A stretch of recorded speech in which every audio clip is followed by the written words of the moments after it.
ઉપાડો. હા રેખો એ ઉપાડો તમારી. હા, હેલો રેખુ. ના હા કેલા હા હા હા, રેખા રેખા ભાભી. રેખા ભાભી. હા હા રેખા ભાભી. કોણ બોલો છો? અરે સાંભળો સાંભળો સાંભળો રેખુ મારે છે ને તો અલા હા હા એક મિનિટ એને ખબર પડી જશે તમે બાજુમાં છો. સાંભળો તમે શું કરો છો? કોણ છે જોડે? કોણ છે? તમે કોણ બોલો છો? મારી વાત સાંભળો હવે એકચ્યુઅલી તમારું નામ શું? મનુભાઈ. મનુભાઈ. મનુભાઈ છે ને તમારા હસબન્ડ હમ? એ એકચ્યુઅલી મારી વાઈફની સાથે હતા અત્યારે. એ મારી કોણ બોલો છો? મારી વાત ક્યાં સાંભળો. છો? તમે ક્યાંથી વાત કરો છો? મારી વાત સાંભળો મેં અત્યારે એમને રંગે હાથ પકડ્યા છે એ મારી વાઈફની સાથે એ અત્યારે ચાલુ ભાઈ, હતા. મૂકને યાર, મારી તું વાત ખાલી ખાલી બીજાના ઘર બગાડીશ તું. ઘર બગાડ્યું એક મિનિટ ઉભા રહો. સાંભળો અત્યારે ઈ મારી વાઈફની સાથે હતા મેં એમને રંગે હાથ પકડ્યા છે. ક્યાં હતા? ક્યાં હતા? ક્યાં હતા હવે તમને ક્યાં કહું?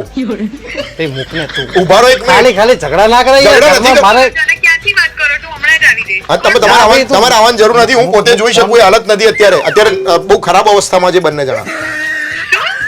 શું અત્યારે મારી વાત સાંભળો. તમે કોણ છો અને ક્યાં છો? ક્યાંથી વાત કરો છો? ના ભાઈ ના કેમ તું ખાલી ખાલી જો પછી ખાલી એ ખાલી જગ્યા ખોટું કહેવાની એ ના પાડે છે. ના- અરે તું બંધ કર મૂકને યાર તું ખાલી ખાલી. ફોન આપો તો. એમને ફોન આપું એક મિનિટ લો વાત કરો. હેલો. હેલો. અરે કોઈ નથી આ તો ખાલી ખાલી જુઠ્ઠો માણસ છે. ના ના કોઈ આ તો અત્યારે કોની જોડે ક્યાં- છો? હું તારા માટે એક બીજો કામથી આવ્યો તો અને ભાઈ ખાલી ખાલી અને કોની જોડે નથી છો? ચલો અત્યારે મૂકો ભાઈ મૂકને યાર તું ખાલી ખાલી ઝઘડા કરે છે ઘરમાં.